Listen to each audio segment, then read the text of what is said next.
definite sign of improvement, at least on one street here in Bangkok. This is just outside the Metropolitan Police Bureau, and it has been the scene of violent protests over the past couple of days, but not this Tuesday. The police barricades have come down, and the protesters, the anti-government protesters, have been allowed to stream through. Now you can see the reaction from both the protesters and the police. The police are applauding the protesters, showing there is no animosity between the two and showing that the situation has changed dramatically. Now, some police were overcome with emotion as the barricades, the stone slabs were being destroyed. Others were sitting in the middle of the street in a conciliatory gesture to show that they have no hard feelings towards the protesters.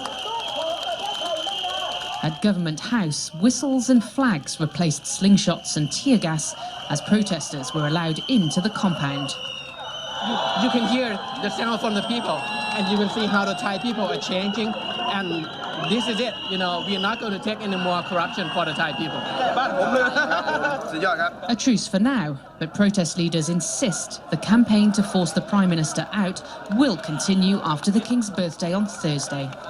Paula Hancock's CNN Bangkok. Thousands of farmers, lorry drivers, pensioners and unemployed people have taken to the streets in Italy as part of a series of protests against the government and European Union. The Pitchfork movement, as it's known, was originally a group of Sicilian farmers pushing for more help from the government, but it's grown into a wider movement. Demonstrators are angry about a range of issues, including globalisation, taxes, fuel prices and the euro. We must recover our dignity, said one protester.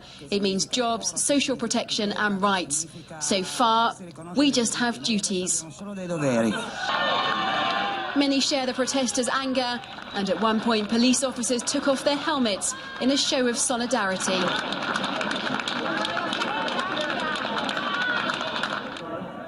Demonstrators disrupted roads across the country, with striking lorry drivers slowing down traffic.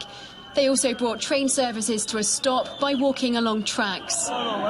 So you're starting to see this as somewhat of a theme. It's happening in Argentina too. The police are striking in that. You know what she was saying. We want our lives to be better. You know, jobs and stuff. And I mean, what's happening right now? What's being pushed on people? That's what some people refer to as the New World Order.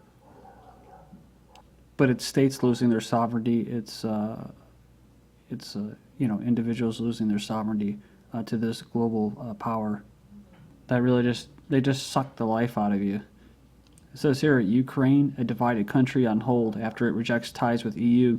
So recently, I'll just do the intro here, but they were going to join possibly the EU. They rejected them. They also rejected a Russian deal as well. So it was a trade pact with the European Union that they basically struck down. So there's all kinds of stuff that go into it. You know, maybe they think they can have it better with Russia. Maybe they see where the wind's blowing. But yeah, it does kind of suck though. You know, these trade deals. I mean, a lot of times people are being exploited. So whoever they go with doesn't mean it's necessarily better, right? Like choosing the left or the right as far as elections go. You're going to get the same, a different version of the same thing, which is what I said about in the beginning, exploiting people basically. Ukraine sends interior troops to Kiev. This is from yesterday, the 9th. Protesters are still blocking the entrances to key government buildings after a rally on Sunday, which a Lenin statue was toppled. That's kind of interesting. So this whole thing is going to be shown in the Russian media and the U.S. media and European media as, well, they went with the Russians. They went with the U.S. It's like, maybe they just wanted to be a sovereign country, dude. But hey, it says here, that's hard to think about or consider when you have just basically two big trading blocks. The president has faced weeks of protests after shelving a treaty with the EU last month to focus on ties with Moscow. So, I'll show you what I mean here. Russian MPs blast West for interference in Ukraine and aggravating the situation. Then there may be some truth to that, right?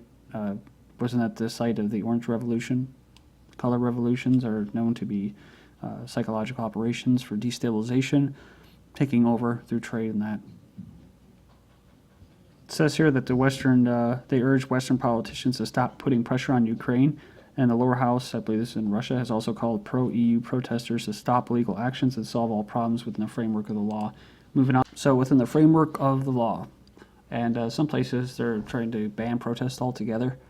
Turkey charges 255 over mass protests. This was in the summer.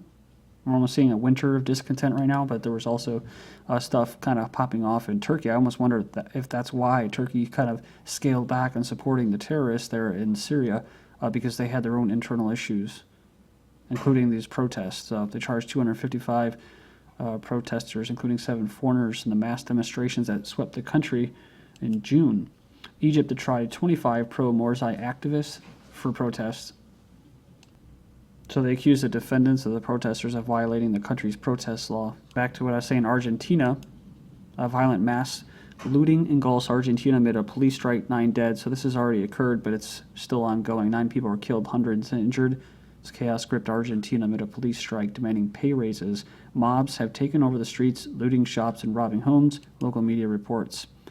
And in Venezuela, they're getting ready to kick off some smaller time elections. And so far, in the local elections, Maduro government is actually ahead. So, guy wields a sword and demands free tacos. Talking about mobbing and looting and stuff. He's charged with aggravated robbery, among other things. He likes tacos so much that San Antonio says here, when he was told how much money he owed, he refused to pay, and instead he'd be given the food for free. The waitress wasn't going for it, so the 28-year-old allegedly started sliding a large sword in and out of a sheath he was wearing. After going to his car and then coming back towards the restaurant, which the waitress had locked up, Mr. Kramer was yelling that he wanted his free tacos or somebody was going to die. He finally left, but was arrested the next day in a separate incident. So as far as people with gun control and stuff, okay, you remove guns, well, what are you going to have? Well, you're going to have what you have in China, which is people knife attacking people, like just butchering people. You saw that recently. There was actually an attack, I think, in the U.S. with someone, it was actually an Asian from another country that was here in Brooklyn or New York, and he just sliced up his girlfriend and his kids in an apartment. It was pretty gory stuff. So then what are you going to do? You're going to ban sticks so people can make spears or homemade knives and stuff like that. You're going to ban all rocks so you can't make sheaths or something. In all reality, in Argentina, technically they kind of don't really need the police. The people just need to start acting better, and people need to protect their own property to be able to defend themselves. There's different types of control. We have a different form in other places where, they have the autocratic regimes where they don't allow people to be armed. As good as Gaddafi was in Libya, he still feared the army raising up and overthrowing him. That's why he had such a weak army, which is why he was overthrown so fast. Whereas here in America, our society is kind of flooded with guns, which I guess whatever is okay, but the thing is they just expect people to not really use them, to be in such fear of actually defending themselves with a firearm. And that's why I said that's what the Trayvon Martin case was all about, I think. You're going to face hell if you do. At least in some parts, right? In some situations. A Chinese man kills himself after a girlfriend won't stop shopping. So this Western Americanized consumerist society that was, hatched up by Edward Bernays as far as advertising and selling products that people don't really need, this has now hit China for a while now, a good 10, 15 years, right? So look at this. Chinese man was fed up with his girlfriend's 5-hour shopping spree, throwing himself over the balcony of a local mall after she wanted to go to one more shoe store, authorities said. So unbelievable, isn't it? It just goes to show you this is a very unnatural thing, to be going through these malls just bombarded with all of these products and glamour and shining stuff and smiling faces, and it's not natural, right? It says here he told her that she already had enough shoes, more shoes than she could wear in a lifetime, and it was pointless to buy any more. She started shouting at him, accusing him of being a skinflint and of spoiling Christmas. It was a really heated argument. The fight ended when he tossed the pair of shopping bags and jumped over a balcony, smashing into Christmas decorations before hitting the floor below. So I think Christmas is definitely spoiled for them. But that's what Christmas is for her, right? You're ruining Christmas. You're ruining my ability to go out and show my Christmas spirit. Icelanders overthrow government and rewrite the constitution after banking fraud. No word from the U.S. media. So can you imagine participating in a protest outside the White House in D.C. and forcing the entire U.S. government to resign?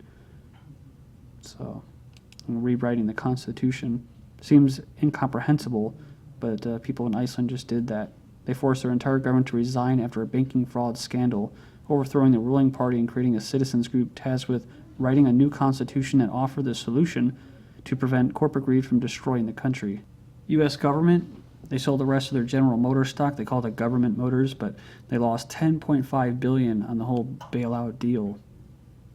So the regime of Obama ended the government's historic nearly 5-year intervention in the U.S. auto sector, left $10 billion with the taxpayers, and it says here that moves on.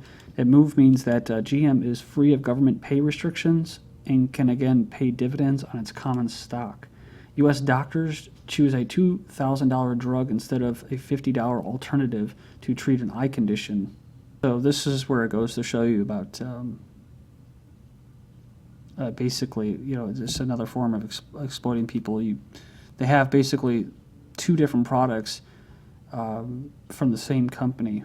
So they do the same thing, but one holds a clear price advantage, they said.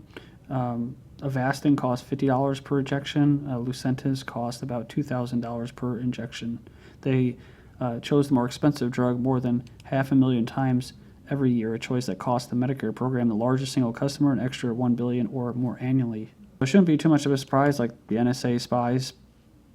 The doctors and drug makers profit when more costly treatments are adopted. So here's the motivation for the profits, is under Medicare repayment rules. It says here that they're reimbursed for the average price of the drug plus 6%, which means that the drug with a higher price may be easier to sell to doctors than a cheaper one. Okay, high energy prices are killing Britons during the winter. So 31,000 excess deaths occurred in Britain last winter, according to the basically National Statistics Office. That says March 2013 was the coldest recorded since 1962. Much of the deaths were people that were 75 years of age or older. Most of them were cold-related illnesses affecting the heart and respiratory systems. Some 2.5 million Brits will have to borrow for heating. They'll have to borrow money in order to heat their homes this Christmas, a new survey found. 1 in 6 people said that, 18% also said that they associate Christmas with dread and worry.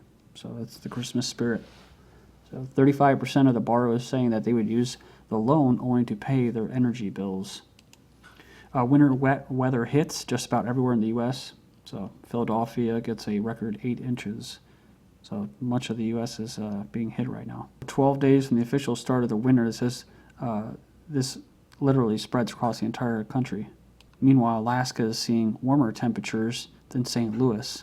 And Midwest, they have wind chills of 40 degrees below zero. They found the coldest spot on Earth in Antarctica was 136 degrees below zero. They said it's actually colder than the 128 recorded in 1983. That was actually, this recent one was recorded in 2010. Theweatherspace.com, that's the ones that do these chemtrail forecasts, this is what they say where the snow is going to be hitting this weekend, mainly in New York, parts of Pennsylvania, and the New England area. So here's the little report here for Tuesday going into Wednesday. Tomorrow's basically the Northwest and the South. By Friday, they kind of just join and form this huge mass in the Great Plains, parts of the Midwest, most of it, parts of the New England and the South, and even the Northwest still. So I'd imagine that's probably what's going to contribute to the snowstorm this weekend. Lastly, the snowball fight at University of Oregon could lead to criminal charges. Some people think that this is messed up. They were just kids. I watched the video. I thought it was kind of jacked up. I mean, he's obviously probably a professor, and they were throwing snow in his car. They were detaining him, holding him, standing in front of the car, kept piling snow on top of his windshield so he couldn't see. Then they just pelted him in the back of the head and stuff. When he got out, they asked him to stop. So, it's one thing, I guess, to be participating in it, but he didn't want to participate. So I guess this goes to show you the maturity of college students these days. But the whole thing's a money-making scam, to be honest with you. Thank you.